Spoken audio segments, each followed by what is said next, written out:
Listo. Excelente. ¿Estamos Bueno, bien? sí, perfecto.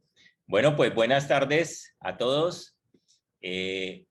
Contamos hoy, tenemos el honor de tener al doctor Juan Carlos Abad, oftalmólogo muy reconocido de Colombia, que está en Medellín y es el presidente actual de Pancórnea, quien tiene mucha experiencia pues, en segmento anterior, cirugía refractiva córnea, y nos va a hablar acerca de crosslinking, ablación en casos de queratocono guiado por topografía y un caso de una progresión acelerada que se presentó en uno de estos casos con el protocolo que se realiza para estas ablaciones, digamos, parciales después de hacer crosslinking. Doctor Abad, bienvenido, muchas gracias. Muchas gracias, Alejandro. Entonces vamos a hablar hoy de un caso en particular y vamos a bregar a desglosarlo y a analizar la literatura sobre qué tenemos respecto a combinar excimer y crosslinking primordialmente en casos de queratocono, que es cuando más se utiliza. Entonces, de compartiendo. Ok. Entonces, hace muchísimos años, en el 2007, se publicó en Ophthalmology una cosa que se llamó el patrón en D. El patrón en D era lo mismo que lo que llaman el crack claw o la pinza de cangrejo o el croissant también, donde hay un cono en el croissant inferotemporal. La D vertical era temporal en el lado izquierdo, en cualquiera de los dos lados, tanto lado derecho como lado izquierdo. Y este era el preoperatorio de esta paciente, tenía una paquimetría adecuada, se le hizo un LASIK y desarrolló una ectasia por LASIK. A raíz de eso, nos pusimos a revisar todas las historias en el hospital y encontramos varios casos de un patrón de vertical, que básicamente es un croissant que no es horizontal, sino que es vertical.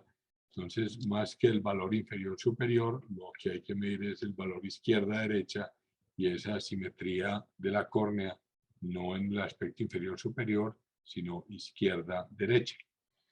Entonces, después de eso me contactaron unos oftalmólogos en Italia, donde habían hecho una PRK en un paciente que tenía, aquí se ve esta isla central, un paciente que tenía una topografía en D, un poco más marcada en el lado derecho que en el lado izquierdo, pero de todas maneras con una PRK no muy profunda, ambos lados hicieron ectasia.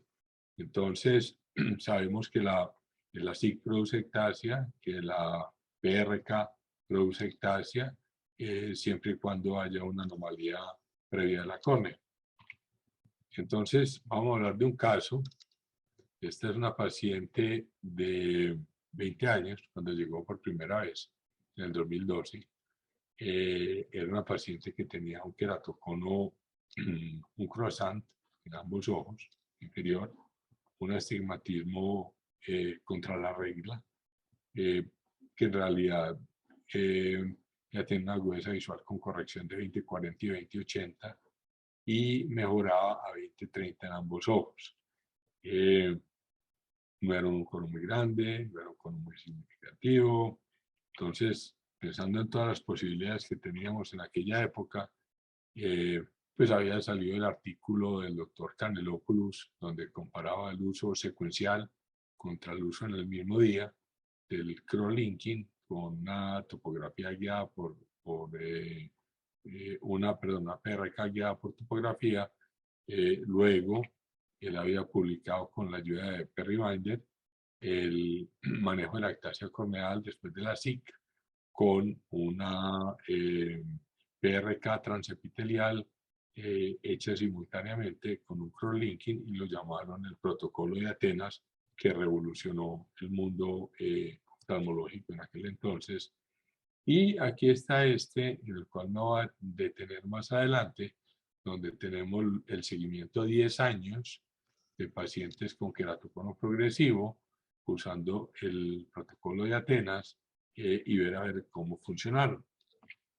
Simultáneamente, en Creta, ya no en Atenas, sino en la isla de Creta, se publicó el primer artículo de Quimionis con Palicaris, utilizando una PTK transepitelial seguida de entrecruzamiento, ayudando a mejorar un poquitico la, la morfología de la superficie corneal.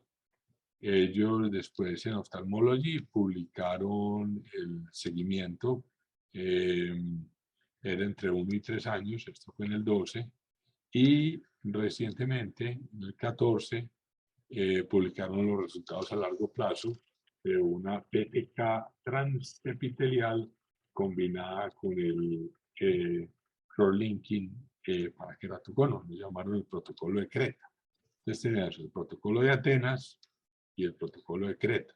Recuerden que en épocas pretéritas, por allá en el año 500 de Pericles y demás, Grecia era una cantidad de ciudades-estado o de islas-estado que luchaban unas contra otras.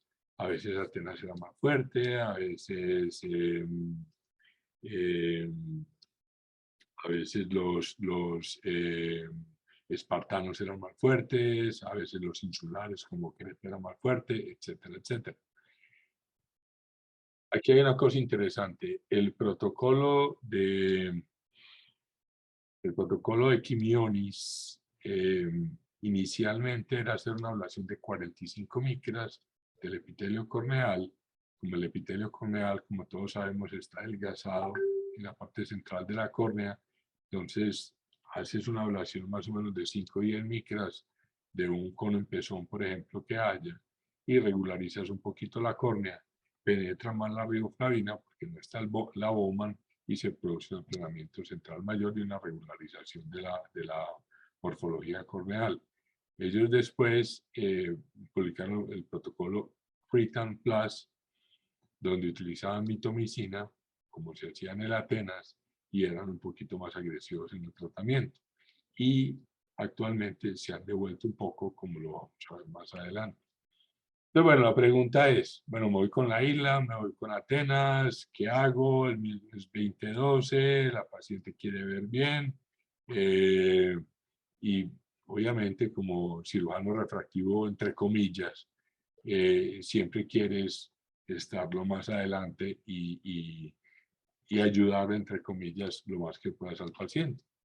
Entonces, esto fue lo que se le hizo a la paciente. Entonces, en la parte de la PRK, aquí logramos conseguir el mapa topográfico de lo que se hizo. Se hizo una ablación superior e inferior, sobre todo en esta área de 22 micras que protruía más. Se dejó una banda central. Únicamente se trataron las aberraciones de alto orden, 54 micras, y se colocó mitomicina C por 120 segundos. La razón de los 2 minutos es porque en artículos previos, cuando había cirugía previa, como queratotomía radial, o se iba a combinar con entrecruzamiento, etcétera, algunos propugnaban utilizar 120 segundos. Se utilizó el láser de Schwinn y en el otro ojo se trataron las aberraciones de alto orden, todas 43 micras, y quedaba un poquito para poder tratar, entonces se trató la mitad de la ablación esférica, esferocilíndrica, perdón, 13 micras. Entonces, y en la parte de entrecruzamiento, a ambos ojos se les hizo un tratamiento con riboflavina isotónica, perdón, que tenía Estran. La paquimetría intraoperatoria fue de 404 y 405, pero aún así, para evitar cualquier problema de haze profundo, etcétera, se utilizó lo que hoy en día se conoce como el protocolo de sub 400, casi 9 años antes de ser publicado, donde usamos 3 milivatios por centímetro cuadrado por 20 minutos en cada uno de los ojos, o sea, 2/3 partes de la irradiancia, para evitar algún tipo de problema. ¿Qué pasó? En el primer mes, en el ojo derecho, la paciente tenía un poco de haze en el estroma medio, veía 20-30. Ella decía que veía razonablemente bien de lejos. En el ojo izquierdo se hizo un haze más profundo, la agudeza visual con corrección era peor, tenía un astigmatismo irregular, ya no contra la regla, sino a 20 grados, y ella lo notaba como un ojo que no veía tan bien. Entonces vamos a ver al año qué pasó. Entonces este es el preoperatorio, este es el postoperatorio. En realidad estos no son 12, sino 18 meses. Pre, post, diferencial y fotoclínica. La paciente tenía 20 dioptrías de encurvamiento en la parte inferior, en el paracentral inferior de la córnea. Tenía un astigmatismo marcado en el ojo derecho, con una disminución de la agudeza visual con corrección. En el ojo izquierdo, pre, post, diferencial, el mapa, perdón, la foto clínica no se podía refractar. Entonces la pregunta es, bueno, si esta paciente se está encurvando tanto, probablemente es que no se le aplicó suficiente entrecruzamiento. Tenía un PRK, tenía un queratocono, se le aplicó PRK, así hubiera sido muy bajito. Esta paciente necesita más luz ultravioleta para detener el proceso que está en curso. Hay un fenómeno que ocurre en los primeros 3 meses, aquí estamos hablando de 18 en la filmina anterior, pero en los primeros 3 meses y usualmente para los 6-9 meses ya se ha resuelto, donde hay un encurvamiento paradójico, este es el pre, este es el post y este es el diferencial. Hay un encurvamiento paradójico de la córnea y es que como el epitelio de la córnea está adelgazado, por la acción del párpado y la protrusión de la parte anterior de la córnea, etc. Cuando el epitelio viene y crece de manera regular, entonces produce un encurvamiento paradójico de la córnea, pero estamos hablando de algo que no dura más de 6 meses y que no es más de 2 dioptrías. O sea, esto que estábamos viendo de 20 dioptrías y que duraba año y medio, no tenía nada que ver con el epitelio ni con el encurvamiento paradójico que estamos escribiendo acá. Aquí tenemos el pre, aquí tenemos los 18 meses, aquí tenemos los 6 años. La paciente enseguida les voy a decir por qué. Este es el preoperatorio, este es el de 18 meses y este es el diferencial que ya vimos. Y vemos que la córnea se encurvó dramáticamente. Sin embargo, sin hacer absolutamente nada, dejando el paciente quieto. Fíjense que entre el año y medio y los 6 años, la córnea se aplanó o reversó espontáneamente sin necesidad de hacerle ninguna intervención adicional. El aplanamiento fue irregular y de todas maneras miraremos que la córnea no quedó perfecta, pero este cambio de acá hacia acá, sin hacer absolutamente nada, es dramático. Y no solo ocurrió en el ojo derecho, sino que también ocurrió en el ojo izquierdo. Este es el preoperatorio, el croissant. Estos son los 18 meses con el encurvamiento marcado. Y son los 6 años donde hay un aplanamiento diferencial de la córnea sin hacer absolutamente nada. ¿Por qué decidimos esperar? Esta es una densitometría tomada con el Scheimpflug, donde simplemente bajamos la línea roja a 0, o sea, al endotelio, y vemos que aún en el endotelio hay haze en el ojo derecho, hay haze en el ojo izquierdo. Este es a los 18 meses. Esta es la foto clínica y esta es la otra foto clínica donde con la lámpara en diurna en corte se veía que había un haze de 100% de la profundidad. Entonces nosotros decidimos en ese momento, pues esta córnea está tan tostada y está tan entrecruzada que vamos a esperar y vamos a mirar a ver qué pasa. Recientemente, este artículo, hubo este paciente, se adelanta en el tiempo en 2 cosas. En una, en el sub 400, como ya les dije, y en 2, en este que dice que la aplicación de mitomicina después del entrecruzamiento puede aumentar el haze corneal. Y aparentemente con el haze que se produce después de PRK es subepitelial, es muy sutil, no daña los queratocitos del estroma medio ni el tercio anterior del estroma de la córnea. A diferencia del entrecruzamiento, que sí produce un daño mucho más profundo, de unas 2/3 partes o 3/5 partes del estroma corneal. Y cuando a ese daño producido por el entrecruzamiento le sumamos el daño producido por la mitomicina, encontramos que se liberan más citoquinas, que la mitomicina empeora el proceso de reparación de la córnea para un estímulo suave como es el de la PRK, y se encuentra que hay mucho más haze y deformación corneal profunda cuando se utiliza la mitomicina. Este artículo apareció pues, este año, recientemente, pero aplica perfectamente a nuestro caso. Entonces, ¿qué pasó al año sexto? Ya más o menos lo había dicho. Este es el año 6. Estos son los 18 meses. Este es el diferencial con el aplanamiento.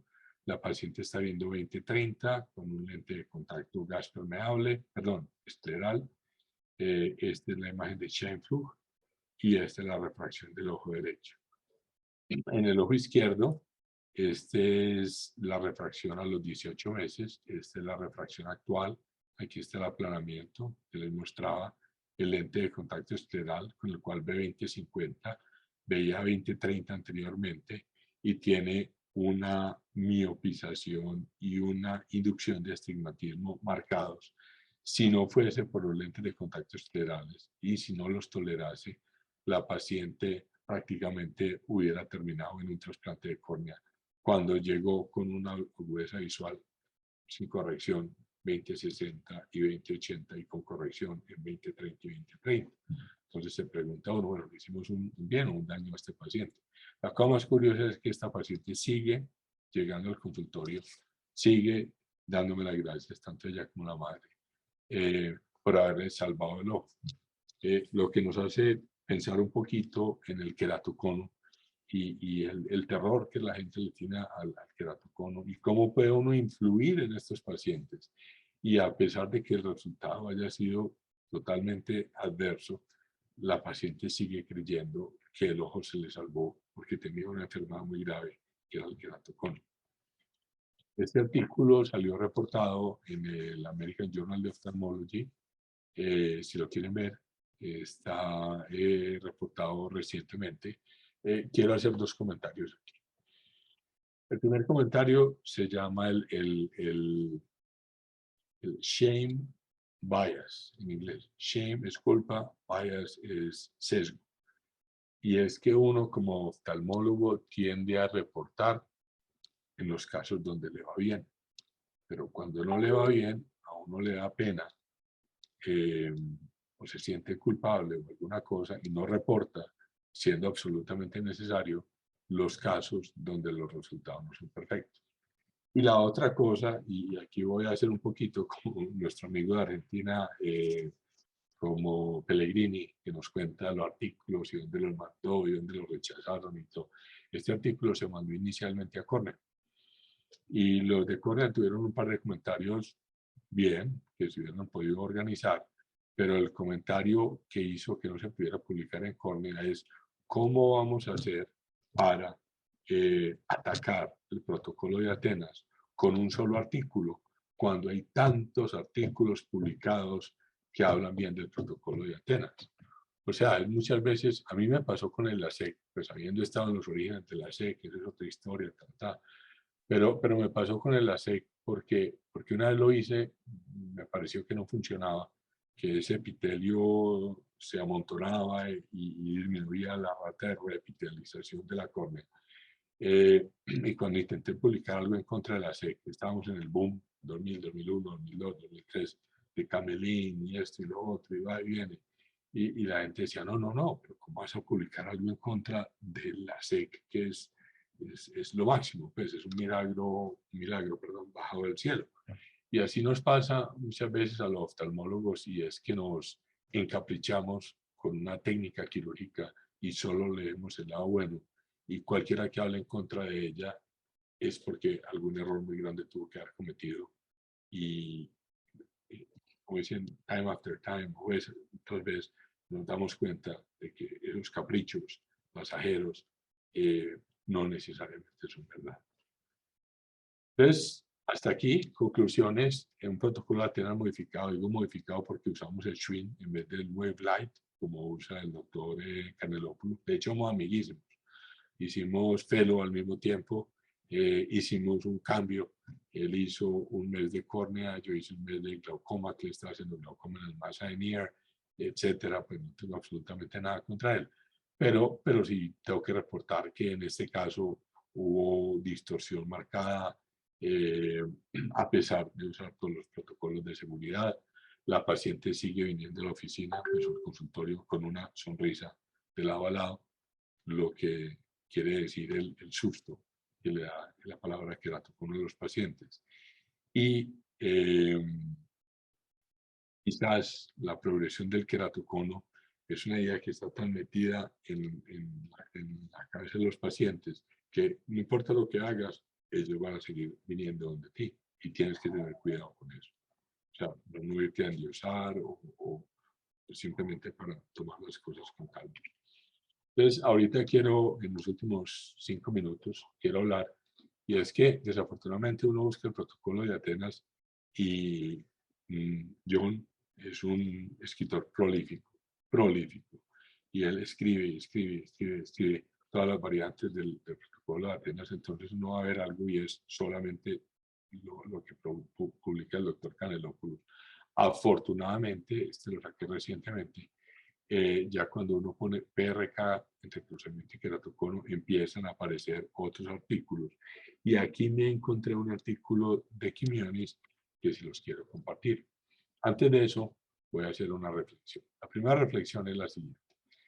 Este artículo de Theo Seiler, donde dice que utilizando el protocolo de Dresden, 3 milibats por centímetro cuadrado, hay una prevalencia del 6.7, casi el 7% de hipermetropía a los 10 años, que hace que cualquier cosa que uno haga refractivamente de pronto no funciona 10 años después, porque la córnea va a seguir cambiando de forma.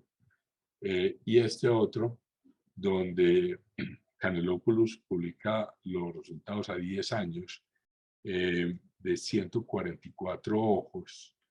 Dice que todos los ojos fueron seguidos por 10 años y que únicamente encontró un 3.5 de hipercorrección.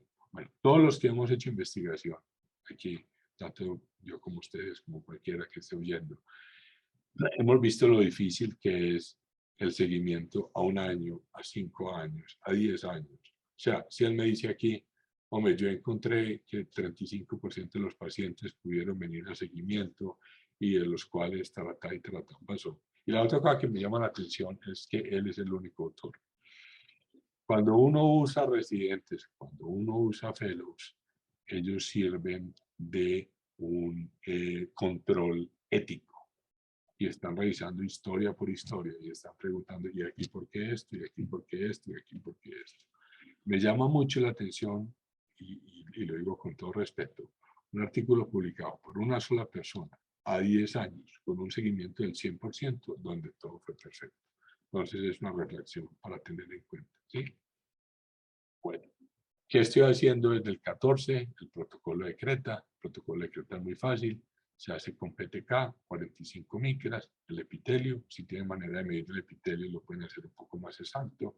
Aquí está el preoperatorio, aquí está el postoperatorio, y aquí está una ablación de 11 micras en la parte central de la córnea. Y este es el mapa topográfico, y de hecho la agudeza visual con corrección mejoró con solo PTK y entrecruzamiento. Mejoró a de 2040 a 2030 y sin corrección de 20-200 a 20-80, disminuyendo el astigmatismo de 8 a 4.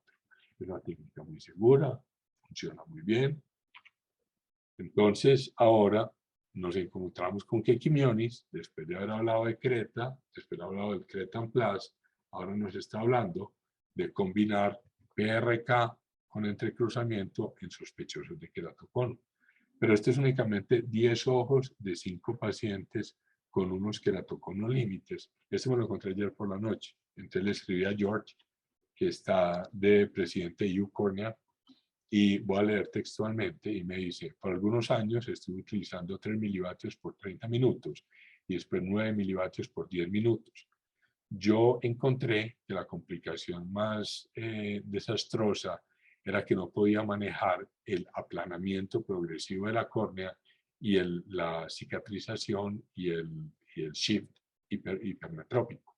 Entonces me pasé a 18 milivatios por 5 minutos, y con este enfoque no he visto ningún desplazamiento hipermetrópico ni cicatrización corneal, y no tengo ningún caso de desestabilización corneal. Dice cómo aplica la riboflavina, y de acuerdo al oxígeno, que fue la pregunta que le hice, porque es que el umbral es 9, y de 9 en adelante el oxígeno empieza a faltar. Entonces, de acuerdo al oxígeno, mi punto de vista es que es una observación in vitro que clínicamente no tiene impacto. Mi porcentaje de retratamiento es menos del 5%, sin cicatrización o deriva hipermetrópica. La córnea no debe ser menos de 350. Entonces, básicamente hacen córneas delgadas, hace el protocolo de Creta, pero cuando tiene córneas un poquito más gruesas, les hace hasta dejar la córnea, el estroma, en 350 micras. No les hace, no, a diferencia de Canelopoulos, hace una ablación esferocilíndrica, pero que la córnea, el estroma, quede de 350 más los 50 del epitelio, son 400. Le pregunto a Emilio Torres Neto, otro gran amigo, hablando de las 18 micras, y me dice, perdón, de hacer la ablación con 18 milivatios por 5 minutos, y me dice: la literatura muestra que estos protocolos muy acelerados, hablando de 18, tienen una alta rata o porcentaje de falla, hasta el 30%. Sin embargo, es una manera de balance, y en algunos pacientes pudiera ser suficiente. La cuestión es cuánto más incremento biomecánico necesita un paciente determinado. Entonces, dice él: en general yo acelero en 9 en la mayoría de los pacientes. En casos más agresivos, sin embargo, me voy con el protocolo de Dresden. Me pregunta: ¿qué hace usted en general? Entonces yo digo que necesitamos un poquito más de investigación. Entonces aquí hay que filosofar algo. Entonces, la clave para hacer PRK con entrecruzamiento puede ser en usar 18 milivatios por centímetro cuadrado sin mitomicina, lo cual hace que no haya el shift hipermetrópico y que no haya el haze profundo. Pero eso puede ser, como decimos en español, un saludo a la bandera, en inglés un shot in the dark, porque no estamos endureciendo la córnea lo suficiente. O, sin embargo, o quizá la solución pudiera ser utilizar el Corbis y que nos dijera qué tan debilitada está esa córnea, y utilizar el PRK con entrecruzamiento solo en aquellas córneas que son lo suficientemente fuertes para aguantar este entrecruzamiento adelgazado o disminuido. Hablando con Jafesi, me dice que él a veces espera un año después de hacer entrecruzamiento, perdón, o a 3 o a 9, y las córneas que se le aplanan, entonces las descarta porque se pueden seguir aplanando, y las que no se aplanan, entonces le hace PRK. La pregunta es: ¿qué tanto se van a seguir aplanando y cuáles se van a seguir aplanando? Esto es un área que no sabemos todavía. Y por último, quiero hablar de la SIG extra, donde hoy en día, sobre todo en la hipermetropía, donde vemos que ha habido casos de ectasia, donde vemos que recientemente Jafesi publicó un artículo utilizando el Brewing, perdón la pronunciación, y encontró que no había ningún endurecimiento significativo de la córnea. Y ha habido casos también de Hayes y casos de revitalización de morada, etcétera, etcétera. Entonces, yo creo que este capítulo también va a pasar a la historia rápidamente. Bueno, hasta aquí llego con mi introducción, más que un dogma o alguna otra cosa, es simplemente ponernos a pensar un poco y bienvenidas todas las preguntas. Doctor Abad, muchísimas gracias. Muy interesante la presentación y las ideas y los comentarios y los cuestionamientos. Que no, definitivamente yo creo que se está poniendo el dedo sobre la llaga. Realmente nosotros de crosslinking y de biomecánica en queratocono y de cómo, qué estamos haciendo y qué debemos o no debemos hacer, no sabemos casi. Entonces nos falta, o sea, mejor dicho, nos damos cuenta que lo que falta es investigación como usted lo dice. Nosotros realmente comenzamos a hacer crosslinking en el año 2006. Inicialmente lo hicimos porque nos lo enseñó Luis Antonio Ruiz, el doctor Ruiz, así, haciendo una desepitelización parcial en franjas. Así lo hicimos por algunos años, pero efectivamente no veíamos una línea de demarcación. Lo hacíamos con 30 miliwatts y 30 minutos, pero no veíamos, perdón, con 3 miliwatts, 30 minutos. No veíamos la línea de demarcación, aunque sí hicimos un estudio a 5 años y vimos que las córneas se estabilizaban realmente, no había un aplanamiento, digamos, importante. Y finalmente, leyendo varios estudios experimentales y otros, digamos, que mostraban que la difusión de la riboflavina debajo de esas zonas epitelizadas no era igual que donde se había quitado el epitelio, y realmente el crosslinking iba a ser muy, digamos, asimétrico y regular en ese estroma. Decidimos pasarnos a la ablación completa y saltamos al acelerado de 9, que es el que venimos usando desde hace unos 6 o 7 años tal vez.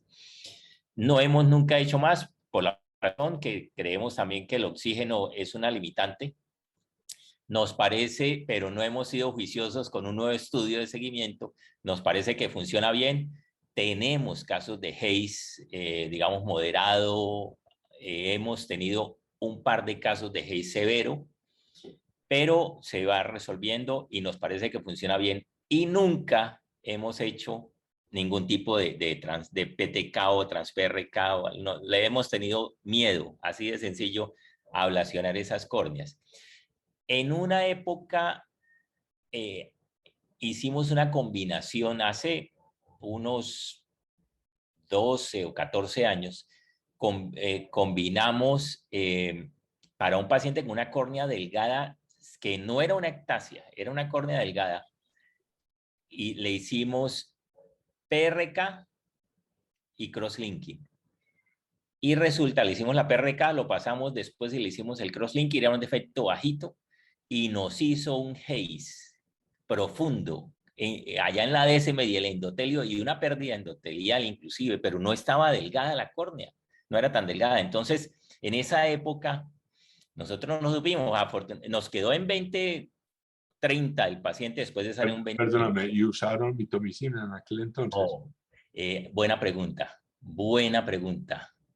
¿Es posible que hayamos usado mitomicina? Yo creo que sí, yo creo que sí. Entonces, bueno, y además leímos en esa época un caso de Well parecido, y él decía que era por haber quitado la Bauman, que claro, se penetraba más la riboflavina y se hacía más crosslinking y más profundamente, y seguramente la mitomicina también podría tener. Lo cierto es que nosotros con eso quedamos curados, mejor dicho, y nunca hemos hecho ablación. Pero lo que sí hemos hecho en algunas córneas delgadas, pero sin signos de ectasia, es crosslinking, y 6 meses después la ablación. En algunos casos, pero realmente eso también ha sido como sin mucha evidencia, porque esas córneas que eran delgadas, pero que no tenían ectasia, puede ser que no necesitaran ese crosslinking de todos modos. Tampoco han sido muchos casos. Yo creo, pues no sé la tendencia en general, si está realmente creciendo el hacer ablación, o sea, el protocolo de Creta. El de Atenas está definitivamente, yo creo que está disminuyendo, está ya como perdiendo ese boom. Ahora, el de Creta, ¿a usted le parece otra que está creciendo, que puede ser una alternativa que sí se quede? Yo hago el de Creta de rutina sin mitomicina en conos en pezón, sea en Ajá, pezón central o en pezón paracentral. Y los resultados han sido muy buenos. 45 micras de ablación con PTK, sí. y después haces un cross-linking normal y funciona muy bien. Funciona muy bien. Te regulariza un poquito la cornea. Y ese es totally safe, pues ese es absolutamente seguro. Ya si te quieres meter en terrenos más inexplorados, si tienes una córnea más gruesa, le puedes hacer un poquito de ablación esferocilíndrica, que es lo que está reportando, pero únicamente 10 ojos, George Quimionis. Hay un protocolo que se llama el protocolo de Tel Aviv, no sé si lo ha leído, donde es como el de Creta, pero en vez de hacer una PTK plana, ellos hacen la ablación esferocilíndrica sobre el epitelio y después de eso hacen el entrecruzamiento y dicen que obtienen unos resultados buenos, pero solo he leído ese artículo, que se llama el protocolo de Tel Aviv. El de Creta, los 45 micras con PTK, lo recomiendo sin ninguna duda, no he tenido ningún problema. Y lo mismo me dijo en el correo, pues nos mandamos varios correos. Digo, yo con el de Creta no he tenido ningún problema. Y cuando me siento un poquito más gung ho, como dicen los gringos, le hago una ablación hasta que la córnea quede 400 micras, epitelio incluido. Fue lo que me dijo George Jiménez, sin mitomicina. Sin mito. Eh, pero creo que con el de Creta vas a la fija y no tiene ningún problema. Y los resultados, digamos, comparados con desepitelización simple y el crosslinking estándar. No lo he hecho, pero sí, a ver, hipotéticamente se supone que un cross-linking estándar no está mejorando la agudeza visual, o de pronto está aplanando un poquito la Camax y esto y lo otro, pero no hay disminución del astigmatismo, disminución marcada de la agudeza visual con corrección, etcétera, aunque puede haber algo. Pero con el de Creta, mira este paciente que mostré, pasó de -8 a -4 de astigmatismo, pasó de 2040 a 2030 y 200 a 2080. O sea, no hay mucho que perder ahí haciendo el protocolo de Creta. Perfecto. Pues doctor Abad, Miremos las interesantísimo. preguntas del chat. Miremos. Tenemos un par de preguntas aquí. Madeline Jareño dice, en nuestro servicio, un grupo de pacientes XL hace 10 años con el de Dresden, y no en todos, pero tenemos varios casos de aplanamiento continuado. Los ojos más cortos, cambio hipermetrópico, este cambio permanece largo. Ok, entonces dice Madeline que ella encuentra un aplanamiento continuado después de 10 años con el protocolo de Dresden, que es lo que se dice que hay o con el de 3 o con el de 9. Entonces, esos dos protocolos, diría yo que sería peligroso combinarlos con algún tipo de aplanamiento adicional como el PRK. Y Marcel Ávila dice, ¿cuál piensa que es el papel de la cicatrización y de la activación de los miofibroblastos? Diría aquí importante, pero al menos en el artículo donde hablan del haze profundo causado por uso de mitomicina, hablan de que tanto el cross-linking como la mitomicina matan todos los miofibroblastos en el estroma medio y superficiales, y todo eso que se libera en el estroma anterior por el PRK, etcétera, no hay quien llegue y lo limpie, y entonces se produce un haze aumentado. No sé si con el genipin que propugna el doctor Ávila fuesen distintos estos cambios, pero al menos en casos de entrecruzamiento con mitomicina es mejor no combinarlo.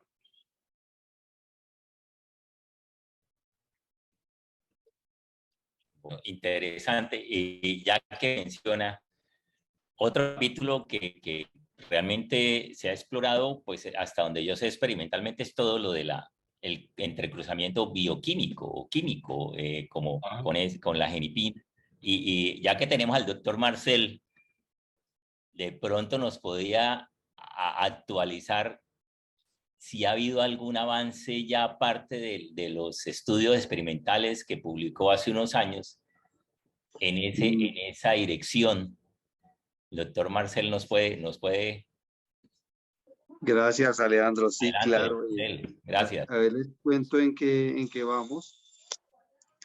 Hemos tenido un avance en la parte experimental. Hemos desarrollado un protocolo, pues, unos estudios con la Unión Europea, especialmente en el tema de infecciones, y hemos encontrado, pues, que el genipin bloquea la respuesta inflamatoria y la respuesta de colagenolisis en estos casos de infecciones severas.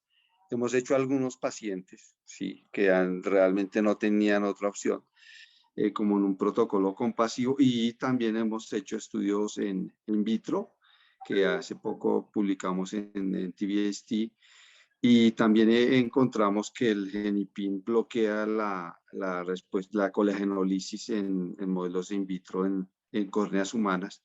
Ese lo hemos hecho con el doctor Mauricio Edgar España en South Florida. Y vamos por ahí, estamos estudiando pues en parte lo que está pasando con los miofibroblastos, por eso les preguntaba acerca de qué pensaban, cuál fuera el papel, porque hemos llegado estamos pensando que parte del problema es que el entrecruzamiento tiene que ser limitado, porque si es un ciclo muy fuerte, pues se libera una cantidad de sustancias que van a inducir toda esta serie de respuestas tóxicas a nivel del estroma. También pues en los avances que han habido, pues hay un estudio también interesante de unos chinos de la Universidad de Pekín, que evaluaron el genipin también en modelos experimentales y lo compararon con ultravioleta, y definitivamente demuestran que la ultravioleta es tóxica para el epitelio, para las células estromales, para los queratocitos y para el endotelio. Entonces lo demuestran con confocal, lo demuestran de una manera muy clara, y probablemente parte de lo que está pasando la ultravioleta es esto que, pues, que ellos están encontrando a nivel básico. Entonces, por ahí vamos, y pues ellos encontraron que el genipin sí definitivamente era menos tóxico, es más, aumentaba la proliferación de los queratinocitos, y pues es un resultado bastante bueno que nos halaga, y creo que vamos por un camino bueno. Es un poco laborioso porque pues pasar de la parte básica a la parte clínica no es fácil, los protocolos son complejos, pero ahí vamos, y pienso que teniendo más elementos de básicas, de conocimiento de lo que está pasando, pues esta transición puede ser pues, pues mucho más entendible de lo que pueda ocurrir. una pregunta, Marcel, para la audiencia. Si tú echas una gota de genipin en la córnea, ¿tú Sí, cómo haces para saber que esa gota no te está entrecruzando el trabéculo y claro. produciendo glaucoma? Esa es una muy buena pregunta, porque lo que estamos haciendo actualmente es aplicarla con una esponjita o con un sistema que nosotros diseñamos, que es un sistema de vacío localizado, que nos hace que entre solamente en el área de la córnea que queremos entrecruzar. Ese sistema también lo utilizaron los chinos, y ellos también muestran que con ese sistema puede ir mucho mejor la penetración a nivel local del genipin. También hemos encontrado que pues en ciertas concentraciones que hemos venido usando, el genipin entra entre las 80, 100, 120 micras, y pues que es el sitio donde uno quiere realizar el entrecruzamiento. Y definitivamente en estos pacientes con esas úlceras que son inmanejables, que son con un melting corneal severo, pues hemos tenido una respuesta, pues por lo menos salvadora del ojo en esos pacientes que realmente ya no tenían ninguna opción. Entonces, vamos. Incluyendo pseudomonas y su colagenasa e incluyendo hongos.